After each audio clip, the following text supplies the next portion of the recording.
Ladies and gentlemen, this is the saddest day in all of professional wrestling as we lost a living legend. That's right, as you heard at the beginning of the video, we've lost a living legend, another legend in the professional wrestling world. And let me tell you, to say that this is one of the saddest and the most depressing news stories that I've ever woke up to is quite an understatement as a professional wrestling fan that I've been just since I was childhood. And I was born in 92, and I read so much about him ever since I was a teenager. The longest reigning WWE champion title holder of all time, Bruno Sammartino.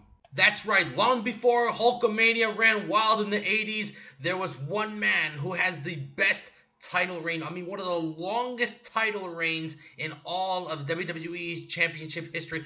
Right back when it was the WWF championship back in the 1970s. Back when the promotion was a Northeastern Territory promotion before it became the global phenomenon that we all know today.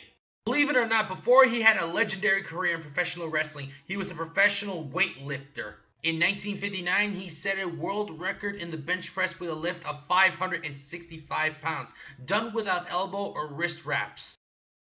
On the same year, he started his legendary career in 1959, trained under the man Rex Perry, who is the University of Pittsburgh team coach, and Ace Freeman, who was a trainer who he worked with by a local professional wrestling promoter, Rudy Miller, who discovered Bruno Sammartino during a television show that was hosted by sportscaster Bob Prince.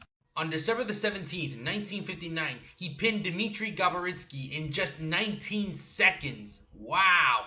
Sammartino's first match in Madison Square Garden in New York City was on January the 2nd, 1960, defeating Bill Curry in just 5 minutes. On May the 17th, 1963, the legendary title reign of Bruno Sammartino begins as he defeated Buddy Rogers in 48 seconds at the Madison Square Garden. And this was when the titles was at its second month of existence, when it was debuted in April of that same year. And that is when Bruno Sammartino was the second champion during its existence. And his first world title reign lasted over 7 years, specifically 2,803 days. In 1971, he lost the world title to Ivan Koloff in a very controversial fashion. But don't worry, back in 1973, December 10th of 1973, he finally won back the world title against Shawn Stasiak in New York City at the same location, Madison Square Garden, which the title reign have lasted 1,237 days. So when you do the math, once you combine these two title reigns, I mean, in terms of how many days he held that title, he has held this title for 4,040 days within those two separate occasions. Specifically 12 years when you think about it. And those title reigns are indicative of Sammartino's place as the centerpiece of Vincent J. McMahon's WWF, which later became the WWF and then the WWE that we know today. The Italian Superman headlined more than 180 sold-out shows at Madison Square Garden, and he had memorable rivalries against the likes of superstar Billy Graham, Killer Kowalski, Gorilla Monsoon, and the late great George the Animal Steele, among many others. After a falling out with the company that lasted more than 2 decades, Sammartino returned to the fold in 2013 when he was inducted into the WWE Hall of Fame by Arnold Schwarzenegger at the Madison Square Garden the night before WrestleMania 29. He said this in an interview by saying, quote, "Being inducted to the Hall of Fame at Madison Square Garden is the biggest thing of my life." And rightfully so, and it was long overdue in my opinion. This man is the GOAT. A real certified Hall of Famer and a true legend in this sport among all of the best.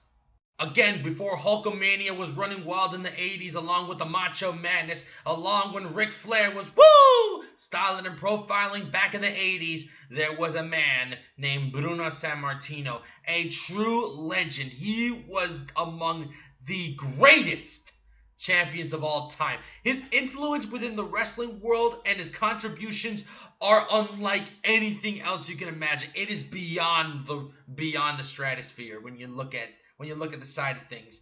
This man right there, he was an inspiration among all wrestling fans and all other wrestlers that you see in the past, present, and future. Sadly, he passed away just recently after he was staying in a Pittsburgh hospital for 2 months, and it was announced that he passed away. He was only 82 years old.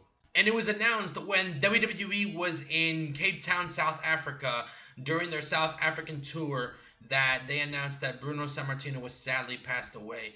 And they showed love and respect for him, and they had a moment of silence with a 10-bell salute.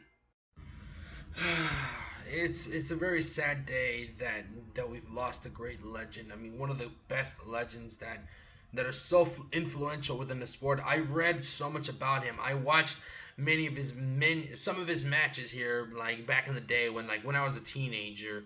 Keep this in mind. I was born in '92, and I saw one of his classic matches. When I first discovered some of the matches on YouTube, and I was chilling, I was watching this stuff. And this man right there, this guy is like a legend, man. This guy is an icon that people have so much love and respect for, including myself. A true Hall of Famer, a true legend, and one of the greatest of all time.